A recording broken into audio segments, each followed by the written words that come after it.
नमस्कार दोस्तों, आज मेरे पास एक ये अंडा है। ज़रा इसे गौर से देखिए। ये जो साधारण सा दिखने वाला अंडा है, क्या आप अनुमान लगा सकते हैं कि इसी तरीके के अंडे की कीमत 2,26,350 भी हो सकती है। तो शायद आपको लग रहा है कि मैं कुछ काल्पनिक बात कर रहा हूँ कि एक मामूली से अंडे की कीमत भला 2,26,350 कैसे हो सकती है। तो मैं आपसे कहूँगा कि बिल्कुल हो सकती है और ऐसा हुआ है। ये एक सच्ची घटना है जो कि घटित हुई है, जिसके अंदर एक अंडे की कीमत 2,26,350 हो गई है।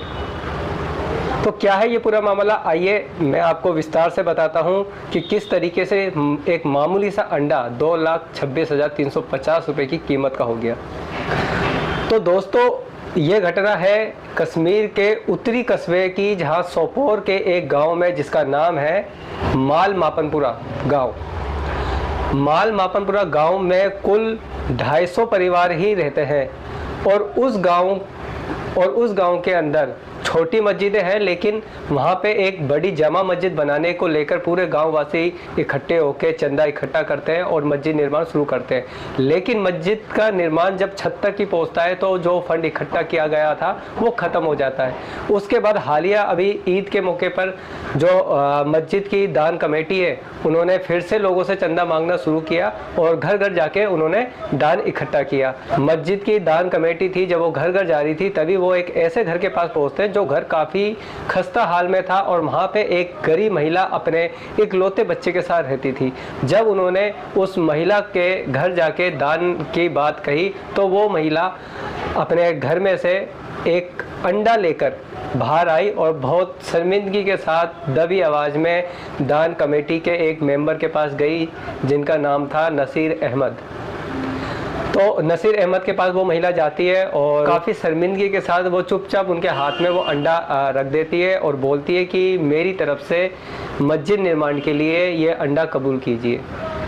तो नसीर अहमद जो दान कमेटी के सदस्य थे, वो उस महिला से वो अंडा ले लेते हैं, क्योंकि दान के समय कुछ लोग नगद देते हैं, कुछ लोग चावल दे देते हैं, कुछ लोग गेहूं दे देते हैं, या फिर कुछ लोग मुर्गी या कोई अन्य जानवर दे देते हैं। तो मस्जिद की जो दान कमेटी है, जो सामान मिलता है उसको कहीं ना कहीं बेच के या नीलाम करके उससे जो पैसा मिलता है, उस पैसे को वो दान की रकम में कर लेती है ताकि मस्जिद का काम दोबारा से चालू हो सके। तो कुल मिला के ये एक समस्या हो जाती है। नसीर अहमद सोचते हैं लगातार कि अब वो इस अंडे का क्या करें।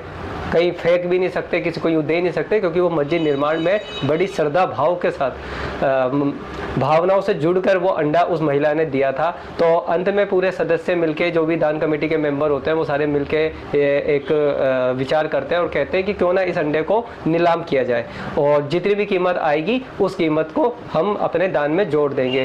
तो इसी तरीके से उनका विचार बनता है और वो डिसाइड करते हैं कि 3 दिन इस अंडे की बोली लगेगी और जो भी पैसा आएगा वो दान उसमें रख दिया जाएगा। लेकिन उसमें ये होता है कि तीसरे दिन तक लगातार जो भी इस अंडे को बोली लगाएगा वो पैसा उसमें आ जाएगा, लेकिन अंडा वापसी ले लेंगे।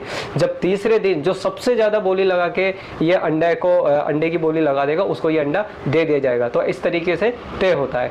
तो सबसे पहले नसीर अहमद जिस दिन बोली का दिन होता है, वो मस्जिद में ऐलान करा देते हैं कि भाई ये अंडा है और इस अंडे को नीलाम किया जाएगा और जो उसको तीसरे दिन सबसे ज़्यादा बोली में खरीद लेगा, ये अंडा उसको दे दिया जाएगा। तो पहले दिन की शुरुआत होती है। नसीर अहमद अपनी जेब से 10 रुपये निकालते हैं और उस अंडे की कीमत पे 10 रुपये रखते हुए वो कहते हैं कि ये अंडा 10 रुपये की बोली से शुरू होता है। तो पहले ही दिन और दूसरे दिन लगातार 10 रुपये, 20 रुपये, 50 रुपये ऐसे करते करते बोली 50,000 तक पहुंचती है उस अंडे की और अंडा वापसी कमेटी के पास आ जाता है। जब तीसरे दिन जाते हैं तो सोपोर के ये एक व्यापारी, एक युवा व्यापारी, जिनका नाम होता है दानिश, तो दानिश अहमद ही होते हैं। और जब बोली लग रही होती है तो दानिश अहमद के 70,000 की बोली लगने के बाद सब एकटक देखते रह जाते हैं और वो अंडा दानिश हमीद को दे दिया जाता है।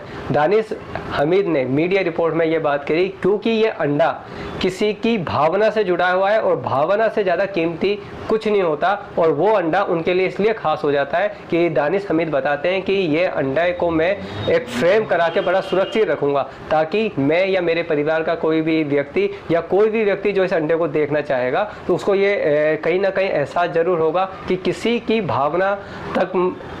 भावना से दिया गया ये अंडा, इसकी कोई कीमत नहीं हो सकती, इसलिए ये अमूल्य है। और इसीलिए उन्होंने 70,000 रुपये देकर ये अंडे को खरीदा।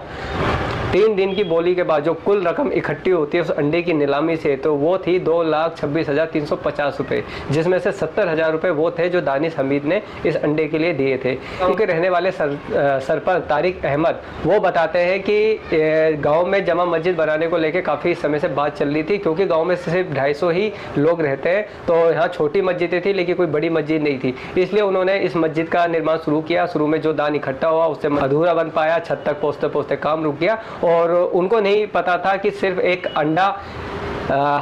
अंडे की वजह से उनको 2,26,350 रुपये सिर्फ इस मामूली से अंडे से मिल जाएंगे। जबकि इसे अंडे को खरीदने वाले दानिश हमीद ने यह माना कि यह अंडा एक प्रतीकात्मक है, क्योंकि इससे भावना जुड़ी थी और कहीं ना कहीं ये अल्लाह की एक रहम है, जिसके कारण ये इस अंडे को किसी के द्वारा देना और उसके बाद इस अंडे की कीमत का इतना ऊपर तक चले जाना, ये सब कुछ अल्लाह की मेहरबानी से ही हुआ है। तो ये थी पूरी घटना। आपको अच्छा लगा होगा ये सुन के कि किस तरीके से किसी गरीब महिला ने, जिसके पास कुछ नहीं था देने के लिए, तो उसने सिर्फ अपने पास से एक अंडा दिया और उसके बाद जो मस्जिद की दान कमेटी थी तो उसने कितनी सूझबूझ के साथ इस अंडे की नीलामी रखी और एक मामूली सा दिखने वाला ये अंडा जो आमतौर पे बाज़ारों में आपको 6 रुपये, 7 रुपये, 5 रुपये के रेट में मिल जाता होगा, तो यही अंडा 2,26,350 रुपये का बिक के कहीं ना कहीं उस अल्लाह की जो रहमत है उसको बयां कर गया कि अगर देने वाले की नीयत साफ़ हो तो फिर उसके द्वारा दी गई कोई भी चीज़ साधारण नहीं हो सकती, उसकी अपनी एक कीमत होती है, वो अनमोल हो जाती है। तो दोस्तों, आज की कहानी से, आज की ये सत्य घटना को जानकर आपको कैसा लगा, आप क्या कुछ कहना चाहेंगे इस पूरी घटना को देखकर, तो प्लीज़ कमेंट कीजिए और वीडियो अगर अच्छी लगे हो तो लाइक कर देना। और अगर इसी तरीके की और भी जानकारी आपको चाहिए हो तो इस चैनल को सब्सक्राइब कर लेना, क्योंकि दिन दुनिया की तमाम ऐसी खबरें जो आम तौर पर लोगों के बीच में से छूट जाती है, तो उन्हीं तरीके की घटनाओं को आप लोगों के लिए मैं अपने माध्यम से प्रस्तुत करने की कोशिश करता हूँ। तो चैनल को सब्सक्राइब कर लीजिएगा और सपोर्ट कीजिएगा। नमस्कार।